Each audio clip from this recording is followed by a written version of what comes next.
자, 그럼 하나 남은 게 이제 요 언론중재위원회인데, 자, 66번 가보죠. 중재위원회, 언론중재위원회입니다. 언론중재위원회는 40명 이상 90명 이내의 중재위원으로서, 자, 요 범위가 굉장히 넓죠. 보통 경찰에 관련된 위원회들은 거의 다 5에서 7 요런 구조를 많이 가져갑니다. 그런데 40에서 90 제일 많죠, 사실. 야, 이런 문제 제목이 다음 위원회 중 숫자가 가장 쪽수가 많은 위원회는 제가 그냥 상상해봤습니다. 알겠죠? 그런 문제 안 냅니다. 자, 어쨌든 참고를 하시고, 중재위원회를 구성하여 중재위원은 행안부 장관이 위촉한다. 아니요. 언론중재위원회는 어디에 관련되어 있냐? 문체부에 관련되어 있습니다. 알겠죠? 문화체육부 장관이 관련되는 아주 유일한 곳이 바로 이 언론중재위원회입니다. 문화체육부 장관, 그리고 중재위원회의 위원장 1명에 2명 이내의 부위원장과 5명 이내의 감사를 두고, 이것도 틀렸죠. 자, 언론중재위원회는 위원회 중에도 보면 좀 중요한 시험적 가치가 있는 위원회가 있고 좀 덜한 위원회가 있는데, 요거는 한 중간 정도 되는 위원회인데,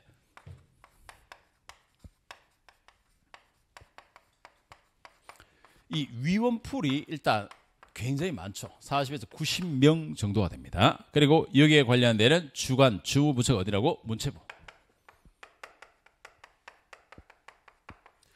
문체부가 들어오게 됩니다. 그리고 요 구성이, 요런 위원풀 속에서 구성을, 자, 위원장이 한 명에다가, 그 다음 부위원장이 둘에다가 감사가 둘이고, 아주 독특한 구조입니다, 이게. 대부분은 사실은 위원장이 하나면은 그 밑에 부위원장 하나에다가 이렇게 많이 갔는데, 여기는 위원장 하나에다가 부위원장을 둘 두고 있고 감사도 두고 있고, 이런 구조를 짜고 있죠.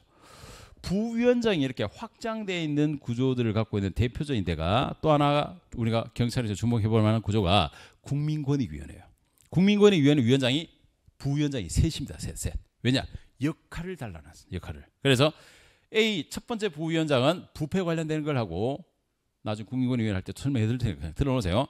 또 한 사람은 뭐다? 고충심사를 하고, 또 한 사람은 행정심판. 그래서 우리나라 중앙행정심판위원 혹은 중앙행정심판과 관련되는 게 어디로 간다? 인사혁신처가 아니라 국민권익위원회로 간다는 게, 이건 경찰에서 꼭 알고 있어야 될 사항입니다. 알았죠? 그래서 구조를 달리해놨습니다. 근데 얘는 그 정도 구조의 치밀함을 갖지는 않는데, 요건 제가 부위원장이 둘이라서 아주 독특하기 때문에 찍어드린 겁니다. 네, 나중에 위원회 정리할 때 한 번 더 특징적 위원회를 또 한 번 정리해 드릴 겁니다. 이렇게 알고 보면은 사실 시험에서 낼 수 있는 그 헷갈리는 포인트들이 딱 정해지는데, 그냥 나오자비로 봐버리면 이게 저 같고 저게 저 같고 막 헷갈릴 수밖에 없겠죠. 그래서 여러분이 그런 것들은 아마 강의 가이드를 잘못 받았을 가능성이 굉장히 큽니다. 자, 이런 구조 속에서 있고, 그래서 언론중재위원회가 활동을 하고 있다, 이렇게 확인을 해 두셔야 되죠. 그래서 여기서 틀린 거 뭐가 틀렸냐? 첫째, 행안부 장관이 틀렸고, 두 번째 줄에 있는 바로 5명이 아니라 2명이죠. 2명입니다. 2명. 나왔으니까 요 위원회 임기는 3년입니다. 임기는 3년. 이런 건 이제 단순 팩트로 알아두시면 됩니다. 그냥 임기를, 물론 정책 이유 때문이지만은 어쨌든 그 빼고 이렇게 이미 법으로 정하고 있으니까. 알겠죠? 특징의 것은 연임이 됩니다. 한 차례만 연임이 됩니다. 연임이 된다는 점, 이게 언론중재위원회 위원회 임기로서는 좀 특징적입니다. 거의 권력적인 의결위원회들은 무조건 연임 금지야. 그런데 얘들은 그렇지 않습니다. 전문성을 좀 요하기 때문에. 그래서 연임을 인정해 주는 거죠. 예를 들어 국가경찰위원회 같은 데는 어때? 연임이 안 되죠. 왜? 심의의결기관이라서 그래. 알겠죠? 심의의결한다는 것은, 여러분 대놓고 경찰청장이 힘이 셀까, 국가경찰위원회 위원장이 힘이 셀까, 위원이 힘이 셀까라고 한다면 누가 힘이 셀까? 제가 힘이 세죠. 팔씨름을 해보면 그분들은 굉장히 연로하십니다. 자, 헛소리고 거의 동급일 만큼 짜놨습니다. 근데 이제 실질적인 권한 행사는 당연히 청장님이 더 세죠. 그러나 조문적인 표현에서 본다면 굉장히 동급 구조를 짜놨습니다. 알겠죠? 그래서 그런 강력한 조직에 있는 위원회 임기를 또 연장한다고? 절대 그렇지 않습니다. 그래서 한 번 해먹고 끝내버립니다. 알았죠? 네. 나중에 위원회 정리할 거고. 자, 그 다음 60번 됐고, 자, 밑에 67번을 가보죠. 67번. 통제네. 자, 통제위원회에 대해서. 요거와 더불어서 저번 첫 회 때 한번 했을 텐데, 이 언론중재위원회의 또 특징적인 것이 이 위원장을 어떻게 합니까? 호선하죠. 이것도 같이 알아보세요. 호선하는 것. 자기들끼리 장을 선거에서 뽑는 거. 호선구조. 저번 1편에서 한번 했을 겁니다. 알겠죠? 그래서 전체적으로 호선하는 게 언론중재위원회 요 위원장 요거 호선해서 자기들이 하도록 하고 또 어떤 게 있죠? 손해배상심의위원회 요것도 호선합니다. 또 국가경찰위원회 여기도 호선하죠. 그리고 경찰인권위원회도 호선하고 인권위원회도 호선하고 또 시도자치경찰 추천위원 시도자치경찰위원 추천위원회 말이 좀 제일 길죠. 추천위원회 여기도 호선합니다. 그래서 장을 호선하는 거 이런 건 암기하셔도 됩니다. 이런 건 두 문자로 딱 외워버리세요. 그렇죠? 그래서 여기 언론 언손해서 언손국인추 해서 추천이 중요합니다. 추천 알겠죠? 그냥 시도자치경찰위원회 아닙니다. 추천위원회예요. 이게 함정이 될 겁니다. 그렇죠? 여기를 주목하세요. 자, 이건 그대로 두 문자로 외우시면 됩니다. 네, 이런 두 문자들은 이제 그 요약 정리북에 두 문자로 딱딱 따드릴 거니까 그걸로 확인해서 외우시면 됩니다. 간단한 암기로. 자, 그러면 이제 67번 가보죠. 행정심판. 이제부터는 통제작용으로 넘어가게 됩니다. 그래서 모든 기출 지문을 다 따지는 않았지만 각각 중요한 핵심적 지문을 지금 특강에서 활용하고 있고 이렇게 해서 해놓은 지문들이 대략 한 300개 정도가 됩니다. 자, 행정심판, 국회 국정감사권, 국회의 예산감사권은 사후 통제에 해당한다. 네, 사후 통제가 틀렸죠. 네, 예산의 예가 뭐야? 미리 예자예요. 미리 하는 거잖아. 근데 어떻게 사후가 되겠습니까? 그래서 국가기관의 속성으로 본다면 초등학생들도 알고 있고 여러분도 알겠지만 혹시나 한 번 더 소개시켜드리면 대한민국 정부는 행정부가 있고 입법부가 있고 사법부가 있죠. 사법부가. 이렇게 해서 우리나라의 이야기를 삼권분립이라고 불러줍니다. 헌법재판소는 어디 들어가죠? 그래서 헌법재판소를 학자들은 제4의 권력 이렇게도 불려주는데 개념적으로 본다면 이쪽에 들어가는데 정확하게 헌법재판소가 사법부다라고 하긴 애매합니다. 한국에서는. 알겠죠? 그래서 그건 시험에 안 낼 거고 여러분이 헌법에서 통치유까지 간다면 내겠지만은 여러분 통치유까지 안 들어가니까 그냥 그렇구나 두시고 그럼 이 기능 중에서 가장 대표적으로 사법부는 말 그대로 재판하는 곳인데 얘는 뭐냐? 사건이 터지고 문제가 생겼을 때 재판하겠죠. 미리 재판할 수는 없죠. 그래서 사법부 들어가면 무조건 이건 사후적입니다. 사후적. 이 일에 뒤치다거려야 하는 겁니다. 그러면 행정과 입법 요 둘인데 입법은 뭘 하냐? 법을 만드는 곳인데 법은 기준이죠. 자, 이렇게 합니다라고 정하는 겁니다. 그래서 입법부의 작용은 기본적으로 본질적으로 항상 사전적 기능이 굉장히 많아요. 사전적. 행정부의 기능은 사전적일까 사후적일까? 여기는 믹스되어 있습니다. 혼재되어 있습니다. 사전에 하는 것도 있고 사후에 하는 것. 그래서 두루두루하게 다 합니다. 알겠죠? 그래서 이건 좀 구별해 볼 필요가 있겠지만 입법부 작용들에 들어온 건 전부 다 사전적이다. 사법부에 해당하는 뭐 재판, 판결 뭐 이런 것들은 다 사후적이다. 이렇게 구별해 두시고 그러면 입법부가 하는 역할 중에 우리가 수험에서 경찰학에서 볼 만한 관련되는 대표적인 게 바로 뭐냐? 예산. 예산을 심의하는 이런 권한이 바로 입법부가 가져가세요라고 헌법에 딱 권한을 규정해 놨습니다. 그리고 또 국정조사, 감사. 얼마 전에 이태원 참사 관련돼 가지고 언론에 방송 생중계도 하던데 이태원 참사 관련돼서 뭘 했습니까? 국정감사했나요? 조사했나요? 감사했어요? 조사했어요? 감사와 조사의 구별은 국정감사는 1년 단위에 모든 행정부 업무를 다 뒤져보는 게 감사예요. 이건 항상 정기적으로 합니다. 조사는 뭐냐면은 요거는 특별한 문제가 있을 때 그것만 집중해서 파헤쳐 보는 게 조사예요. 그래서 정리한다면 이태원 참사는 조사였다, 감사였다? 조사를 한 거예요. 이태원 국정감사 큰일 납니다. 알겠죠? 조사한 겁니다. 조사. 알았죠? 조사.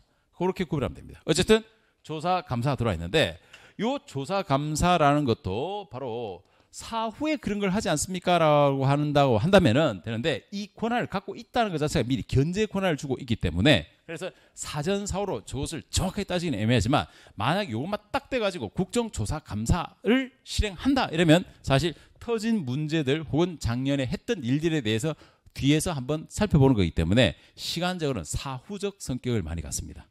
알겠죠? 그럼 또 하나 청문회. 알겠죠? 예를 들어 경찰청장이라든 검찰청장 청문회하죠. 그 뭐다?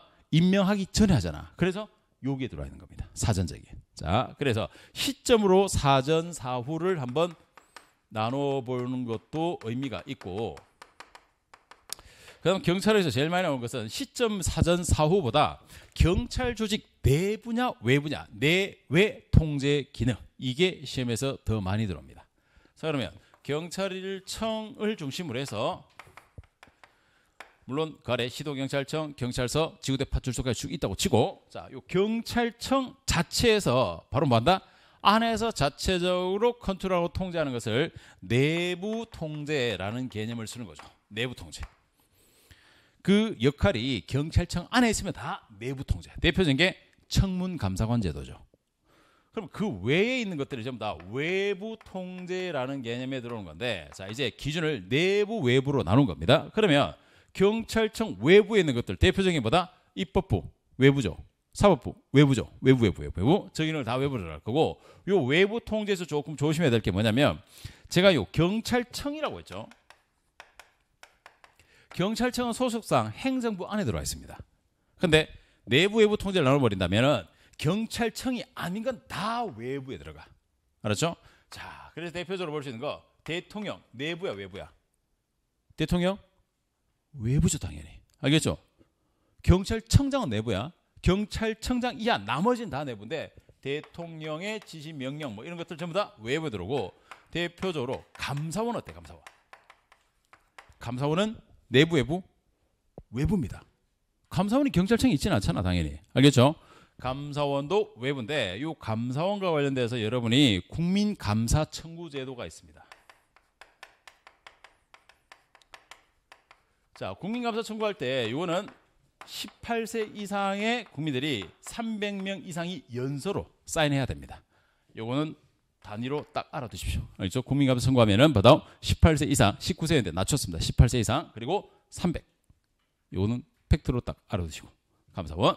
자, 그리고 또 외부 통제에 들어올 수 있는 대표적인 것이 바로 국무총리실 같은 경우도 공무원에 대한 감찰권을 지니고 있기 때문에 할 수도 있습니다. 그런 건 자주 안 나오니까 나이프로 두시고 외부 통제에서 또 주의해야 될 게 바로 뭐냐면 국가인권위원회,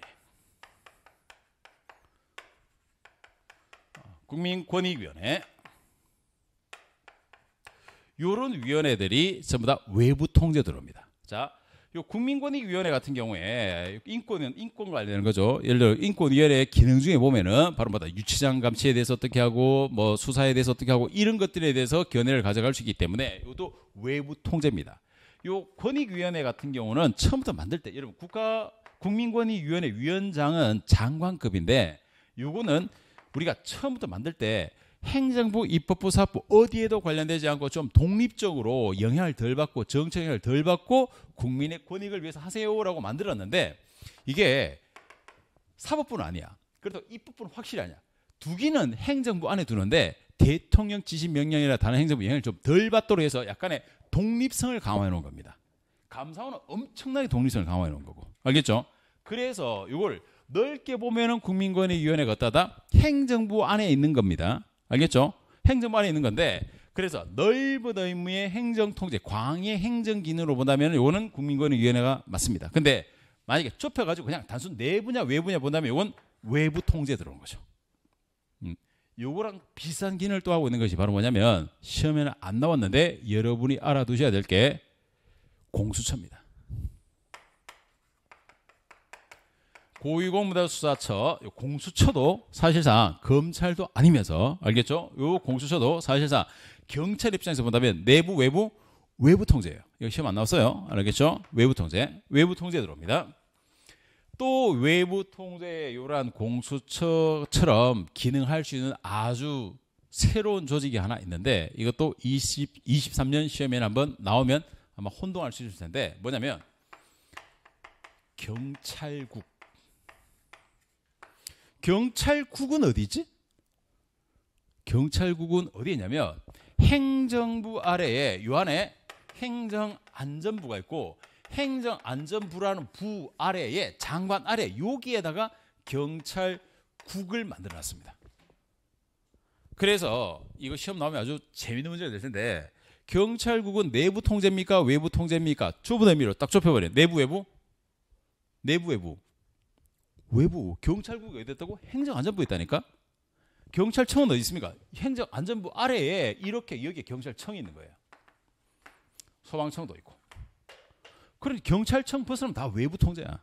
그래서 경찰국도 물론 경찰국의 기능이 지원 업무를 한다라고 하지만 이 통제 개념에서 본다면 견제로 본다면 이것도 외부 통제로 나가게 됩니다. 이건 시험에 안 나왔습니다. 알겠죠? 네, 이런 것들까지 주목을 해서 한번 구별을 해둘 필요가 있습니다.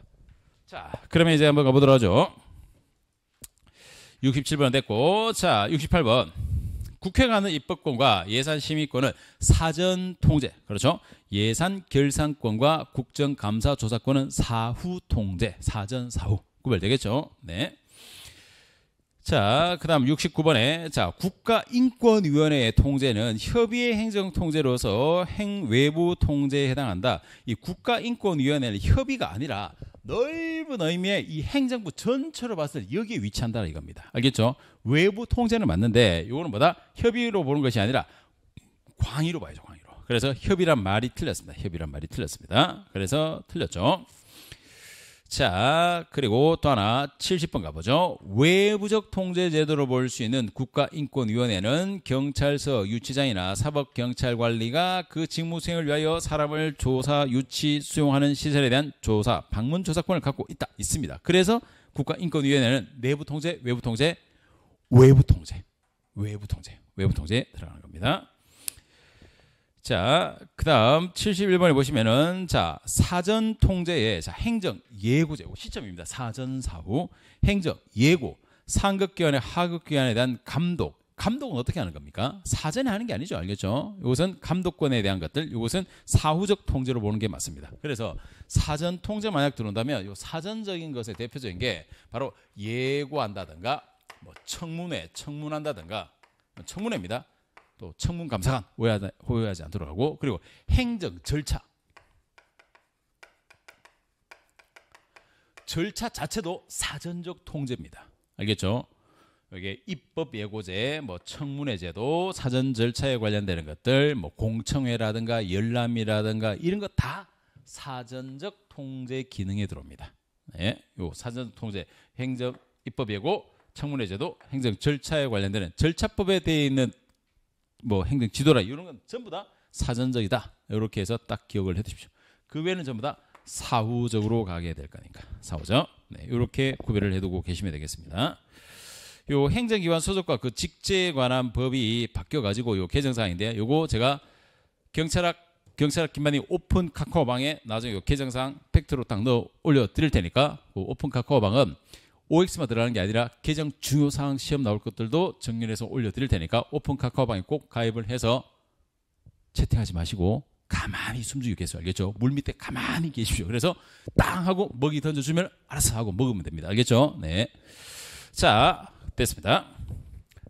나온 김에 이거 하나 더 해드릴까요? 아까 하려던 말하는데 국민권익위원회 같은 경우에 이게 위원장 하나에 부위원장이 부패방지위원회 위원장 그리고 또 하나가 국민고충위원회 위원장, 행정심판 이렇게 3명의 부위원장을 가집니다. 이게 이제 국민권익위원회의 좀 독특한 점이죠. 이게 직접적으로 우리에게 관련됩니다. 사실은 알겠죠? 지금 행정법 파트가 들어오기 시작했기 때문에 여기까지. 이걸 뭐 우리가 중앙행정심판위원회라고 불러줍니다. 겸하도록 되어 있으니까 중앙행정심판위원회가 네.